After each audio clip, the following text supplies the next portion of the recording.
रहीम अस्सलाम वालेकुम। Photoshop beginner series की क्लास नंबर 2 है जिसमें हम डिस्कस करेंगे सिलेक्शन टूल। सिलेक्शन टूल में सबसे पिछले लेक्चर में हमने पढ़ा था मूव टूल। आज की हमारी क्लास है सिलेक्शन टूल के ऊपर, जिसके हम सबसे पहले डिस्कस करेंगे रेक्टेंगुलर मार्की टूल। इसकी शॉर्टकट की आप साथ साथ नोट करते रहिएगा। इसकी शॉर्टकट की है सिंपल एम, आप प्रेस करेंगे रेक्टेंगुलर मार्की टूल पे आ जाएंगे। तो यहाँ पे अगर मैं इसको ड्रैग करता हूँ, ड्रैग करके एक बॉक्स बनाता हूँ, तो मैं आप थोड़ा सा आप बताता चलूँ तो ये होता है कैनवस का एक्टिव एरिया। आपके कैनवस का एक्टिव एरिया ये कहलाता है आपकी सिलेक्शन। ये रेक्टेंगुलर इस टाइम। अगर इसके साथ मैं आपको थोड़ा सा ऊपर इसकी प्रॉपर्टीज़ में बताता चलूँ, यहाँ पे कुछ ऑप्शंस दिए गए हैं। जैसा कि मैं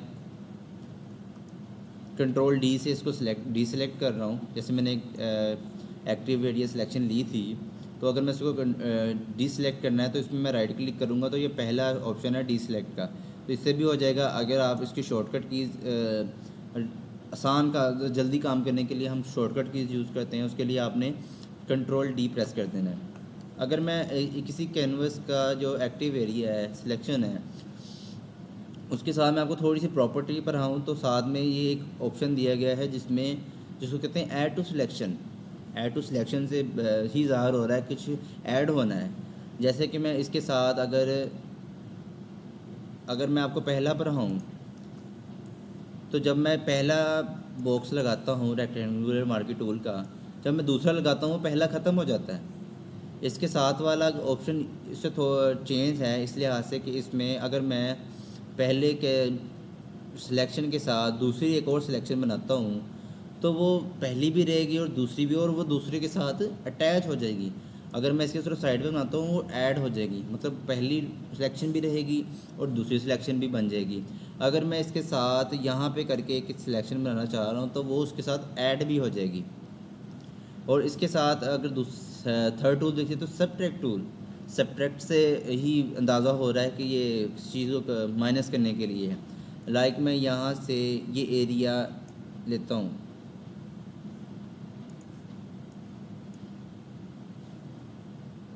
सब्ट्रैक्ट से ही ज़ाहिर हो रहा है कि माइनस है। जैसे ही मैंने इसको इतनी सिलेक्शन ली तो वो हिस्सा उतना उसका कटिंग हो गया है। अगर इसके साथ मैं आपको एक और इसका ऑप्शन बताता हूँ, तो इंटरसेक्ट टूल। इंटरसेक्ट टूल का ये काम है कि आपका एक्टिव एरिया जितना है उसको छोड़कर, जिसकी मैं सिलेक्शन बना रहा हूँ उसको छोड़कर बाकी सारा डिलीट हो जाएगा। अभी मैंने जितना इसको सिलेक्ट किया था उतना रह गया, बाकी सारा ख़त्म हो गया।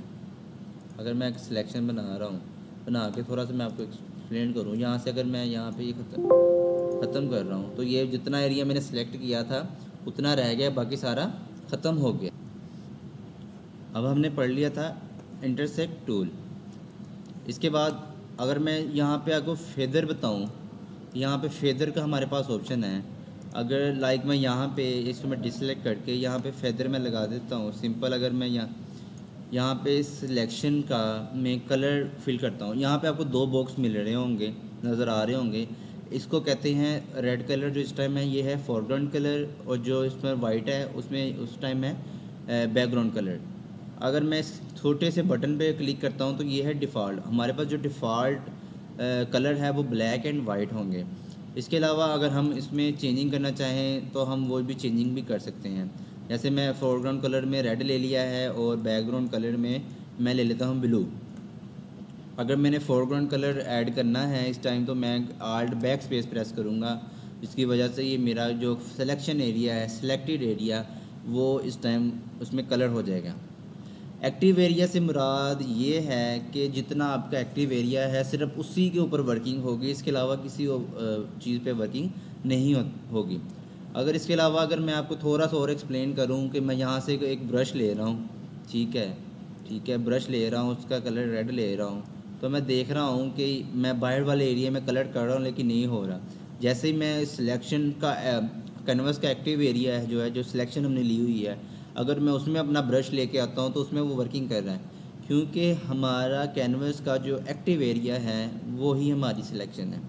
ये जो हमने सिलेक्शन बनाई हुई है हमारे कैनवस का। इसके अलावा मैंने साथ ही अगर मैं आपको पढ़ाना चाह रहा था फेदर,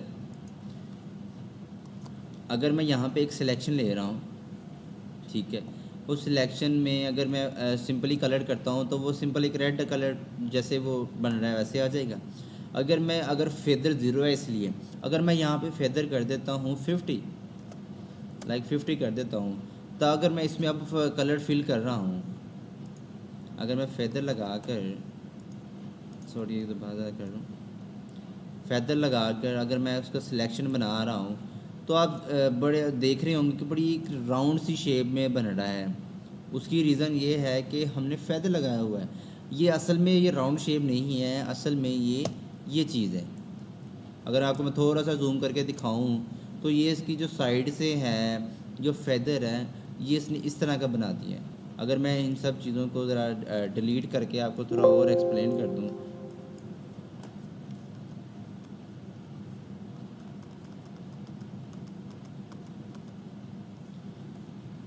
अगर मैं यहाँ से लेता हूँ फेदर 50 का फेदर लेकर एक राउंड शेप बनाना चाह रहा हूँ, अगर मुझे स्क्वायर में बनानी है तो मैं सिंपली शिफ्ट प्रेस करूँगा तो मेरी एक राउंड शेप बन जाएगी। अगर मैं ऐसे एज इट इज़ अगर मैं ऐसे बना रहा हूँ तो आपको माउस के कर्सर के साथ साइज़, विड्थ और हाइट थोड़ी एक्सप्लेन हो रही होगी। जैसे मैं शिफ्ट प्रेस करता हूँ वो साथ ही सिक्योर में बना रहा है। तो अगर मैं सिक्योर में एक चीज़ बना रहा हूँ तो वो फेदर के साथ या फेदर के बगैर भी हम स्क्वायर लगा सकते हैं। तो आर्ट बैक स्पेस करेंगे तो आपको नज़र आ रहा होगा कि ये कलर, ये फेदर का असल मकसद है। आई होप कि आपको फेदर की और रेक्टेंगुलर टूल की समझ आ गई होगी और सिलेक्शन की भी, कि सिलेक्शन क्या है, कि सिलेक्शन कैनवस का एक्टिव एरिया होता है। इसके अलावा अगर मैं इसमें थोड़ा सा छोटा सा एरो की बना हुआ अगर उसमें थोड़ा सा देखूँ राइट क्लिक करके तो इसमें साथ एलिप्टिकल टूल भी, एलिप्टिकल मार्की टूल भी है, जिसका पर्पज़ है, जिसमें हम राउंड शेप बना सकते हैं। अगर हम बिल्कुल एग्जैक्ट सर्कल बनाना चाह रहे हैं तो हम सिंपल शिफ्ट प्रेस करेंगे और हमारा सर्कल बन जाएगा। इसी तरह उसके 7 ऑप्शंस हैं ऊपर सिलेक्शन के लिए, ऐड टू सिलेक्शन है, सब्ट्रैक्ट टू सिलेक्शन है, और जो है इसके अलावा जो इंटरसेक्ट टूल, सॉरी इंटरसेक्ट था। तो ये सारी चीज़ें सेम वैसे ही है जैसे रेक्टेंगुलर टूल में, मार्की टूल में थी, वैसे ही इसके साथ है। इसके साथ वैसे ही फेदर लगा हुआ है और फेदर को भी हमने वैसे ही डिस्कस किया जैसे वो पहले था। मैं आपको थोड़ा लगा के भी दिखा देता हूँ फेदर। अगर मैं यहाँ पे फेदर लगाता हूँ 50 का फेदर लगा कर मैं एक राउंड शेप बनाता हूँ, शिफ्ट के साथ अगर मैं ले लूँ तो अगर मैं इसमें कलर फिल करता हूँ तो वो उसकी बिल्कुल वो ब्लडी सी और साइडों से वो बड़ी कूल सी बन जाएगी। अगर अगर मैं फेदर के बगैर करता हूँ सिंपल, लाइक मैं यहाँ पे ले लेता हूँ ज़ीरो फेदर, ठीक है, और मैं अब एक सर्कल लगा रहा हूँ, ठीक है, तो अगर मैं इसमें अब कलर करता हूँ तो ये बिल्कुल सॉलिड कलर लाइक आ गया उसमें। तो यही चीज़ें हैं इसमें और फेदर में यही फ़र्क है। बाकी इसके अलावा अगर नीचे थोड़ा डिस्कस करें, सिंगल रो मार्की टूल और सिंगल कॉलम मार्की टूल, ये मेरे बल्कि यूज़ होती नहीं है। ये किस पर्पज़ के लिए कभी यूज़ में नहीं आई, बल्कि आपकी भी ज़रूरत में नहीं आएगी। तो ये मेन जो दो चीज़ थे, रेक्टेंगुलर मार्की टूल और एलिप्टिकल मार्की टूल, इसकी ये इसका थोड़ा थोड़ा एक्सप्लेन करना था आपको, मैंने कर दिया। ऊपर सेम उसकी प्रॉपर्टीज़ हैं तो उसी तरह सेम उसके साथ फेदर है और इसको डिस्कस करेंगे जो हमने आज डिस्कस किया। तो इसके अलावा ये जो नीचे हैं इसको डिस्कस करने की ज़रूरत नहीं है क्योंकि हमने वो आगे इंशाल्लाह नेक्स्ट क्लास में मज़ीद इससे अच्छी प्रॉपर्टीज़ को पढ़ेंगे। इसके अलावा ये इसके साथ है मास्क। मास्क को एक अलहदा हमारी क्लास होगी जिसमें हम सिर्फ मास्किंग को ही डिस्कस करेंगे। मास्किंग के अलहदा टॉपिक है जिसमें हम डिस्कस करेंगे इंशाल्लाह। तो आज की क्लास हमारी यहीं पे ख़त्म होती है। चैनल दुआ में याद रखिएगा, चैनल को सब्सक्राइब कर